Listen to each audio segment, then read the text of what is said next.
Hello student, आज का topic है websites. A group of related web pages that follow the same themes and are connected together with hyperlink is called websites. कि देखो, आप जब internet पे काम करते हो, आप देखते हो ना, आप किसी भी लिंक पे क्लिक करते हो तो वो एक फर्दर पेज ओपन हो जाता है, फिर किसी दूसरे पे क्लिक करते हो तो फिर एक और पेज ओपन हो जाता है। तो ये जो पेजेस जो आपस में जो जुड़े होते हैं, तो इनको हम वेबसाइट्स कहते हैं। ठीक है, ये जो पेजेस होते हैं वो एक वेबसाइट का काम करते हैं। कि जैसे कि हमने सीबीएसई की साइट खोल ली या हमने फेसबुक खोल लिया, तो हम जब भी किसी लिंक पे क्लिक करते हैं तो कुछ परफॉर्म होता है ना, फर्दर एक्शंस होते हैं। तो ये सब आपस में जुड़े हुए होते हैं, तो इनको हम वेबसाइट्स कहते हैं। कहते हैं website display related information on a specific topic. कि जो वेबसाइट्स होती हैं वो आपको जो इन्फॉर्मेशन प्रोवाइड करती हैं वो एक टॉपिक से रिलेटेड होती हैं। जैसे कि अगर कोई टॉपिक सर्च करना है, ताजमहल का सर्च करना है, तो मुझे ताजमहल से कंसल्ट ही सारी इन्फॉर्मेशन प्रोवाइड की जाएगी उस पेजेस के अंदर। या मुझे सचिन का ऑटोबायोग्राफी देखनी है तो मुझे उसमें सचिन के ही सारे टूल्स दिखाई देंगे। तो हर पेज में सचिन से ही कंसल्ट कोई इन्फॉर्मेशन मिलेगी।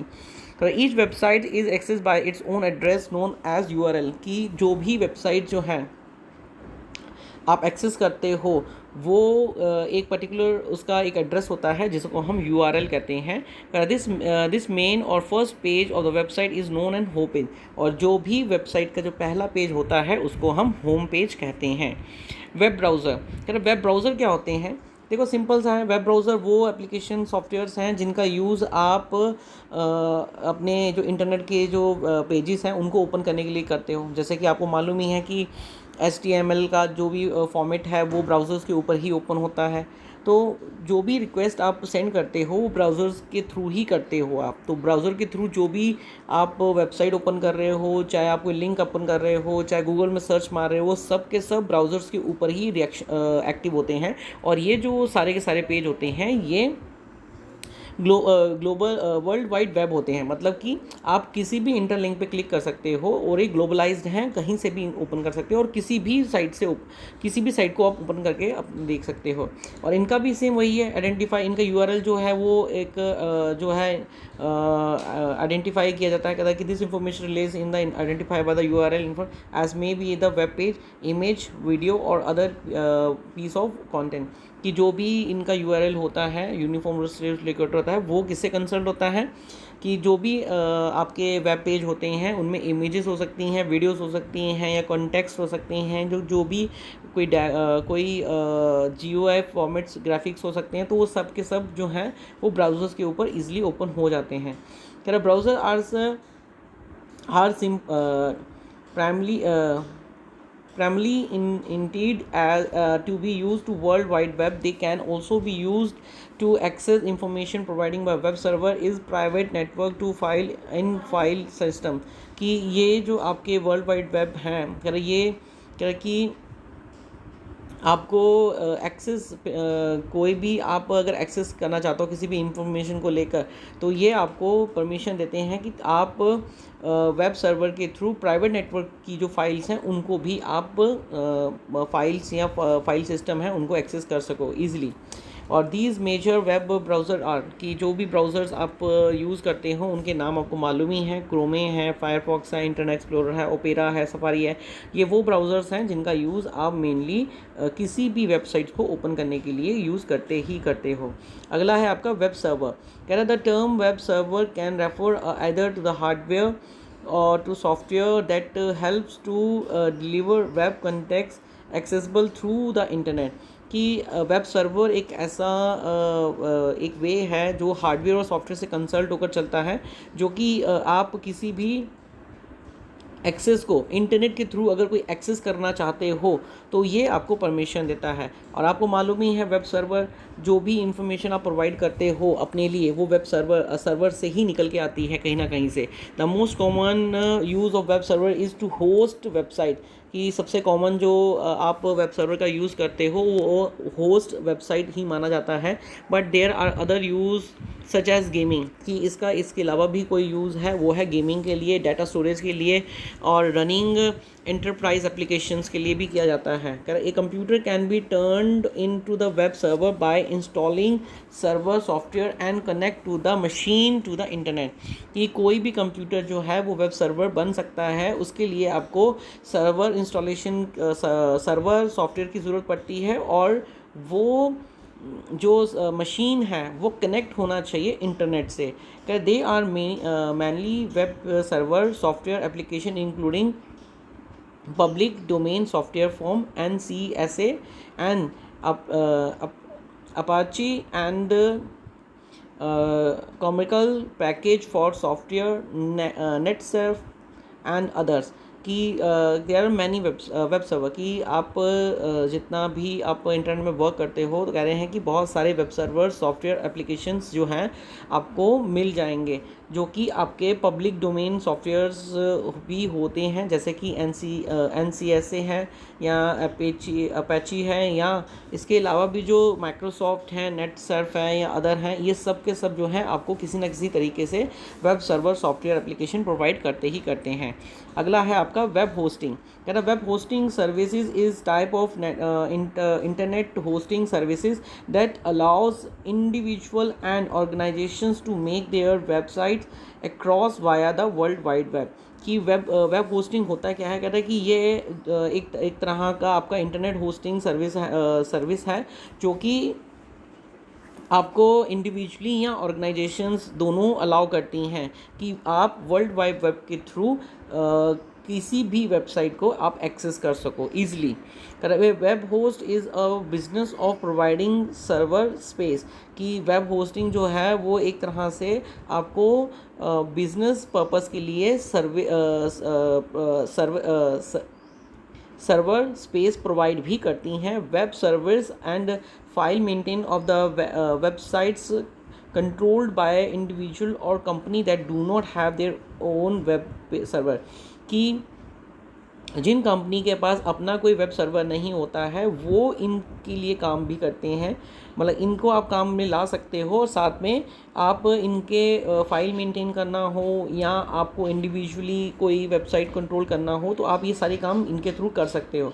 कह रहे अगर आपके पास सर्वर ना भी हो तो। कह रहे many ISP internet service provider such as American online will also subscriber as a small amount of server space to host a personal web page। कि बहुत सारे IPS जो हैं आपके हैं ऐसे कि जो जैसे कि इनका सर्विस प्रोवाइडर हैं, जैसे कि अमेरिकन ऑनलाइन है, कहते ये आपके अपने सब्सक्राइबर को एक स्मॉल अमाउंट सर्विस स्पेस देते हैं ताकि वह अपने वेब पेजेस को पर्सनली होस्ट भी कर सकें। फिर उसके बाद इन्होंने आगे कैटेगराइज कर दिया है, कह रहे कि 4 तरह के होते हैं होस्टिंग। एक फ्री होस्टिंग होता है, एक वर्चुअल एंड शेयरिंग होस्टिंग होता है, एक डेडिकेटेड होस्टिंग होता है, एक को लोकेशन होस्टिंग होता है। ये 4 तरह के होस्टिंग के नाम दे रखे हैं यहाँ पर। अगला इन्होंने कहा है वेब 2.0। कहना this is the term given in the describing a second generation of a world wide web that is focused on the ability for people to collaborate and share information online। Web 2.0 basically refer to transactions for the static HTML web pages to or more dynamic web that is more organized and is based on serving web application to the user। कि देखो आपका जो web 2.0 है, कह रहा है कि ये सेकंड जनरेशन से कंसल्ट है जो कि आपके वर्ल्ड वाइड वेब से फोकस्ड है। और इनका जो काम क्या है, कहते हैं कि यहाँ कहते हैं जो ये पीपल होते हैं ये कोलैबोरेट अपनी एंड शेयर इंफॉर्मेशन ऑनलाइन। कि ये जो है किसी के साथ मर्ज करना हो या इंफॉर्मेशन शेयर करना हो ये इजीली कर सकते हैं। और साथ में इन्होंने कहा है कि जो आपका web 2 basically refer to the transactions of the static HTML। की जो आपके HTML वेब पेजेस होते हैं स्टैटिक्स वाले, वो उनको ट्रांजैक्शंस करते हैं। और more dynamic to a more dynamic, और जो स्टैटिक होते हैं उनको वो डायनेमिक वेब बनाते हैं, that is more organised and based on serving web application to user. कि वो स्टैटिक को जो है वो डायनेमिक वेब पेज बनाते हैं ताकि वो उनको और अच्छे से ऑर्गेनाइज कर सकें, और दूसरा है कि जो सर्विसिंग वेब एप्लीकेशंस हैं वो यूज़र को दे सकें, अच्छी सर्विसिंग दे सकें। Other improved functionality of Web 2.0 including open communication with a emphasis as web-based community for user and more open share of information। कि वेब 2 का जो मेन फोकस है वो ये है कि वो कम्युनिकेशन बिठा सके, वेब बेस्ड कम्युनिकेशन बिठा सके यूज़र के साथ, और ये एक ओपन शेयरिंग इंफॉर्मेशन हो सबके लिए। कह रहा web 2.0 website use is new programming language. की जो आपका ये जो वेब 2.0 जो है ये एक ऐसी वेबसाइट कह रहा है कि नई प्रोग्रामिंग लैंग्वेज है जिसका AJAX नाम रखा गया है, XML, which help as dynamic websites connect to the web server and download small amount of data based on interaction with the user। कि इन्होंने जो XML के थ्रू जावा एंड XML का जो इन्होंने कॉम्बिनेशन लिया है यहाँ पर, करें विच हेल्प्स डायनेमिक वेबसाइट्स, कि यहाँ पर वो डायनेमिक वेबसाइट जो है वो कनेक्ट करते हैं वेब सर्वर और downloading small amount of data based on interaction with user. की वो कम अमाउंट का जो डाटा है वो इंटरेक्शन करते हैं यूज़र के साथ। कह रहा है only the update part of the websites it's reloaded. कि जो अब इसका जो वेबसाइट का जो अपडेट पार्ट होता है सिर्फ वही रीलोड होता है इंटायर पेज के अंदर। कह रहा है कि explain of the web 2.0 including social networking sites, blog, wikis etcetera. कि जो आपने ब्लॉग का नाम सुना है, विकी का सुना है, तो न्यूज़ और नेटवर्किंग, सोशल नेटवर्किंग का सुना है, तो ये एग्ज़ाम्पल है वेब 2.0 की, वेब 2.0 की इनको यूज़ करते हैं। वेब स्क्रिप्ट है आगे, क्या it is a computer programming language. ये एक कंप्यूटर प्रोग्रामिंग लैंग्वेज है for adding dynamic capability to world wide web pages. कि इनके पास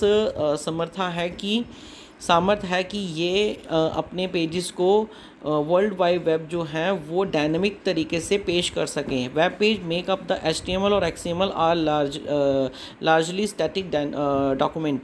कि जो वेब पेजेस होते हैं वो मार्क किए जाते हैं HTML और XML को लेकर, जो कि एक स्टैटिक डॉक्यूमेंट हैं। कह रहा web scripting can add information to a page as a reader use it or it the reader enter information that may be passed on the other department of the online business। कि अगर web script का use किया जा रहा है adding information के लिए, तो वो इंफॉर्मेशन जो है वो रीडर एंटर कर सके, और वो एंटर करने के बाद वो जो ऑनलाइन बिजनेस डिपार्टमेंट है वो उनको मिल सके। Scripting language is a program language. Scripting language को हम प्रोग्रामिंग लैंग्वेज कहते हैं। That support the writing and script program return for a simple run time environment that can be interpreted and automate the execution of task. कि जो ये आपकी scripting language है, एक प्रोग्रामिंग लैंग्वेज है जो कि सपोर्ट करती है राइटिंग स्क्रिप्ट को। जो कि आप प्रोग्रामिंग लिखते हो उसमें जो आपके स्पेशल रन टाइम इन्वायरमेंट होता है उसमें ये इंटरप्रेटेड ऑटोमेट होते हैं जो प्रोग्राम के टास्क को एग्जीक्यूट करते हैं, एग्जीक्यूशन देते हैं। That could be executed one by human operator. की जो ह्यूमंस होते हैं इनको वो वन बाय वन करके एग्जीक्यूट करते हैं। दो तरह के यहाँ पर बताए गए हैं वेब स्क्रिप्ट। एक क्लाइंट साइड स्क्रिप्ट होता है, तो क्लाइंट्स का स्क्रिप्ट के बारे में क्या है, client script generally refers to the class of computer program on the web that are executed client side by the user web browser। कि इंस्टेंट द सर्वर साइड। कि आपने जो भी कंप्यूटर प्रोग्रामिंग रेफ़र किया हुआ है, कह रहा है कि क्लाइंट साइड स्क्रिप्ट के लिए वो क्या करते हैं, क्लाइंट साइड जो है वो ब्राउज़र के थ्रू जो भी ब्राउज़र के थ्रू यूज़ करते हैं, रिक्वेस्ट देते हैं, वो सर्वर साइड के पास जाती है। ये सब वेब सर्वर के थ्रू होता है, इंटरनेट के थ्रू होता है।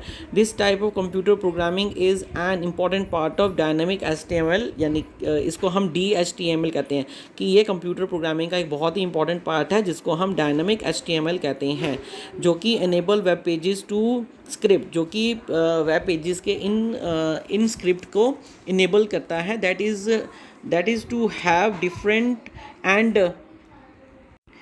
और यहाँ पर कह रहा है कि वेब पेजेस और script that is to be have different and change context department on user input environment condition और अदर वेरिएबल्स, कि यहाँ पर जो वेब पेज स्क्रिप्ट बनाए जाते हैं दैट हैव डिफरेंट चेंजेस, उनके अलग अलग चेंजेस होते हैं, डिपेंड करता है कि इनपुट किस तरह का इन्वायरमेंट दे रहा है वेरिएबल को। Script that execute locally within browser और operating system is called client side scripting, कि जो स्क्रिप्ट जो है एग्जीक्यूट किए जाते हैं लोकल ब्राउज़र के थ्रू, ऑपरेटिंग सिस्टम के थ्रू, उनको हम क्लाइंट साइड स्क्रिप्टिंग कहते हैं। They may download as a part of web page and providing an, कि ये जो डाउनलोड करते हैं वेब पेजेस के थ्रू, ये एक पार्ट है जो कि प्रोवाइड करते हैं हमें improved user experience. A client scripting may perform calculation on many machines rather than sending the data to the server to be calculated and then waiting for the result to be shipped back for display, कि जो आपके client script होते हैं कहते हैं ये perform करते हैं कैलकुलेशन जो ऑन योर मशीन, आपकी मशीन में कैलकुलेशन टाइप कुछ करते हैं, उसके बाद उस डाटा को ये क्या करते हैं, सेंड करते हैं सर्वर को, और फिर to be calculate further calculating के लिए and then waiting for result, तब वो उस रिजल्ट को वेटिंग करते हैं कि हमने जो यहाँ से अगर जो डाटा सेंड किया है उसका रिजल्ट क्या आ रहा है, रिजल्ट का वेटिंग करते हैं, और वो रिजल्ट जो है थोड़ी देर में आपके कंप्यूटर में डिस्प्ले करवाता है। ठीक है। Some client side scripting are written in language using VB script and JavaScript, कि कुछ क्लाइंट साइड स्क्रिप्ट जो हैं लिखी जाती हैं, रिटन की जाती हैं, जिस लैंग्वेज में लिखी जाती हैं उनको हम VB स्क्रिप्ट या जावास्क्रिप्ट कहते हैं। ठीक है। अगला आपका है सर्वर साइड स्क्रिप्ट। कह रहा सर्वर साइड स्क्रिप्ट जो है execute on the server and send the result over the internet to the client, कि सर्वर साइड स्क्रिप्ट जो है एक ऐसा सर्वर है जो कि सेंड करता है रिजल्ट बाय इंटरनेट, नेटवर्क के थ्रू सेंड करता है क्लाइंट को। These script are use to access resource to process that exits on the server such as data, कि जो आपके ये स्क्रिप्ट्स होती हैं ये कहता है कि ये एक्सेस करती हैं रिसोर्स प्रोग्राम को, जो कि प्रोसेस करती हैं एग्जिस्टिंग सर्वर के अंदर, और जो एग्जिस्टिंग सर्वर के अंदर जो डाटा पड़ा होता है उसको वो हमको प्रोसेस करके दिखाती हैं। कि when you ask a website to search a data, कि जब आप किसी वेबसाइट को सर्च करने के लिए बोलते हैं कि डाटा को सर्च कीजिए, योर रिक्वेस्ट ट्रांसफर विद, और सबसे इंपॉर्टेंट यहाँ पर देखिए कहते हैं when you are asking website to search its database your request to be transfer to the server side script with performs the query and return only result you browse reducing the amount of traffic, कि सबसे important है ये देखिए कि जब भी आप किसी वेबसाइट के थ्रू किसी डाटा को सर्च करने की कोशिश करते हो तो आप रिक्वायर्ड इन्फॉर्मेशन प्रोवाइड करते हो सर्वर को, तो वो सर्वर जो है उस इन्फॉर्मेशन को देखता है, क्योंकि वो जो क्वेरी है आपकी, उस क्वेरी को लेकर वो रिज़ल्ट को फाइंड करता है, और जो रिज़ल्ट को वो आपके ब्राउज़र में शो करता है, और जो भी ट्रैफिक बीच में होते हैं उनको वो रिड्यूस भी करता है उनका, क्योंकि आपकी जो इन्फॉर्मेशन है वो आपके पास कम से कम समय पर आपके पास पहुंचे। कि आप देखते हो ना, आप जब भी गूगल में जाकर कुछ सर्चिंग करते हो तो विद इन नैनो सेकेंड्स आपके पास वो रिजल्ट आपके सामने मिल जाता है। कह रहा server side script are executed by the web server, कि जो सर्वर सर्वर साइड स्क्रिप्ट होती हैं, ये आपकी वेब सर्वर को एग्जीक्यूट करती हैं when the user require a document. जब भी यूज़र जो है या कि हम लोग जो भी कोई डॉक्यूमेंट की रिक्वायरमेंट होती है तो तब हम उसको करते हैं। तो वेब सर्वर जो होते हैं वो उन रिक्वायरमेंट को हमारी फुलफ़िल करते हैं। They provide output in a format of understandable by web browser.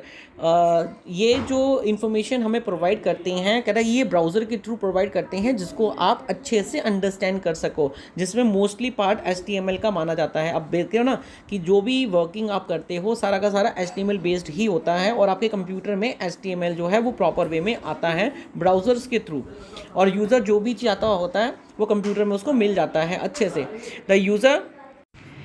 इसके बाद the user can not see the script service code, कि जो यूज़र है वो आपकी स्क्रिप्ट सोर्स कोड को नहीं पढ़ सकते हैं, क्योंकि unless the author publish the code separately, कि वो जो कोड्स होते हैं, वो जो पब्लिशर्स होते हैं, वो ऑथर्स होते हैं, वो अलग से ही उनको बना के रखते हैं ताकि आप लोग उनको देख ना सकें।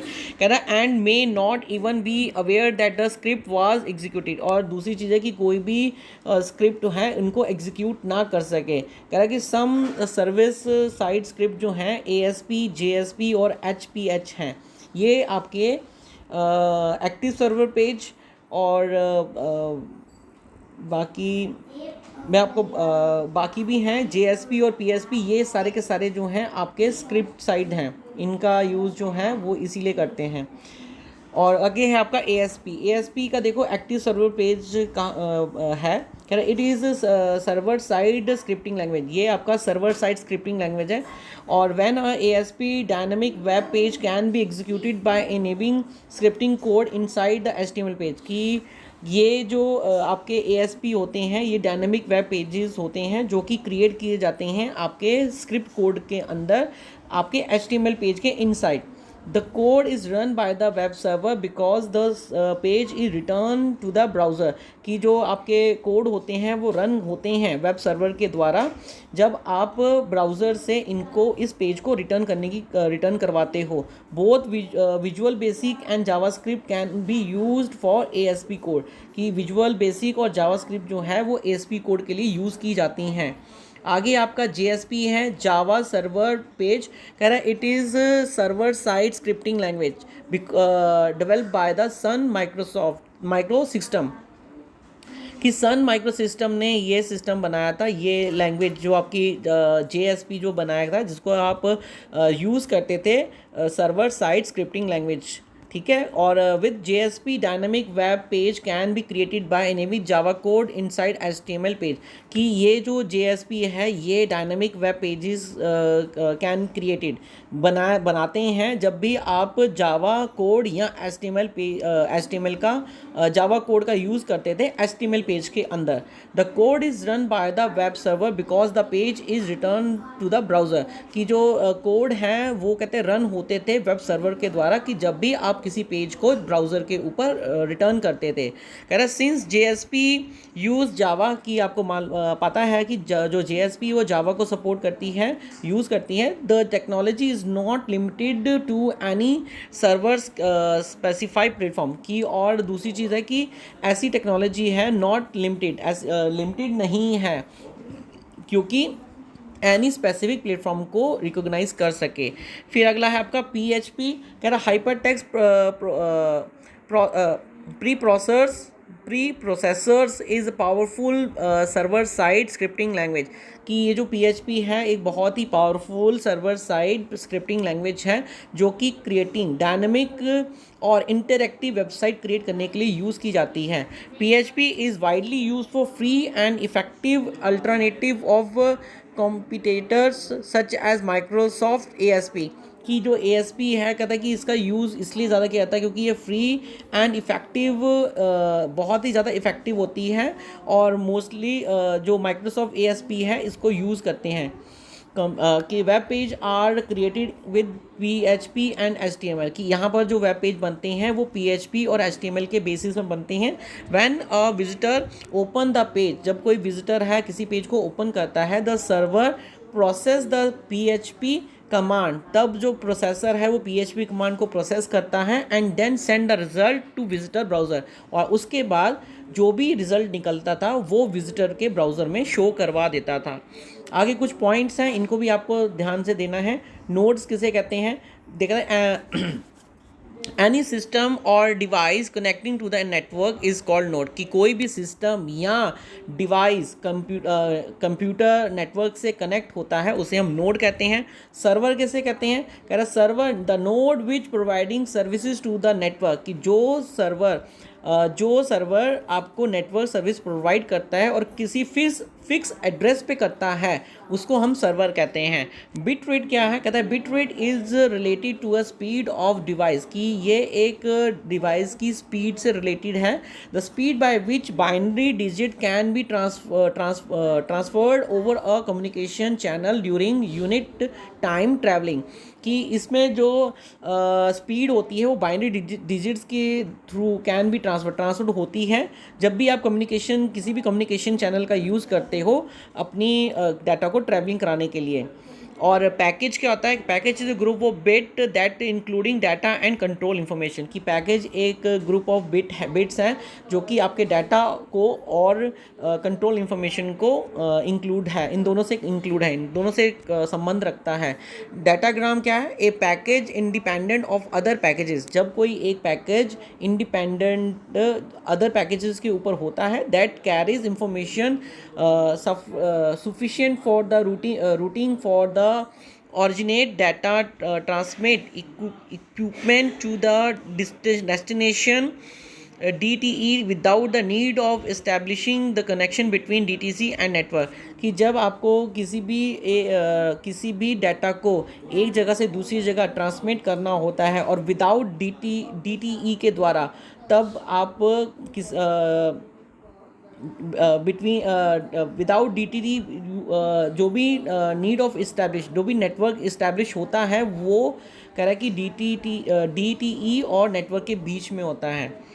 किसी भी यहाँ पर लिखा है ना, originally data transmit equipment to the destination DTD without the need of establishing, किसी भी हमें उसकी इस्टेब्लिशिंग कनेक्शन बिटवीन की ज़रूरत नहीं होती है और डाटा जो है आपका जो है ट्रैवलिंग करता है।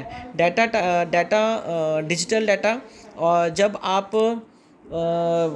कंप्यूटर के थ्रू कोई भी information, the data consist for sequence of discreted elements it's called that digital data, कि जब आपका जो डाटा है जो आप सेंड करते हो और consist of sequence of discrete elements, उनको आप डिजिटल डाटा कहते हो। एनालॉग डाटा कह रहा है physical equipment data representing by a physical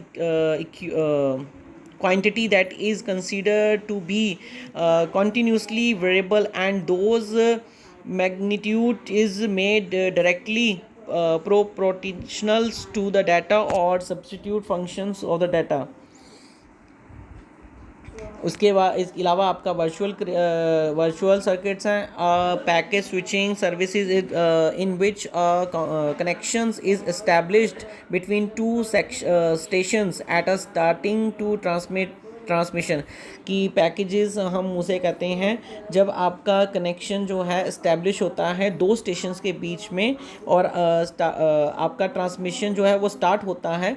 all packets flow the same routes, और जो आपका पैकेट जो होता है वो सेम रूट को फॉलो करता है और the need not carry a complete address, उनको पूरे एड्रेस को कैरी करने की ज़रूरत नहीं पड़ती है। And they arrive the sequence, और वो जो है अपने सीक्वेंस में अराइव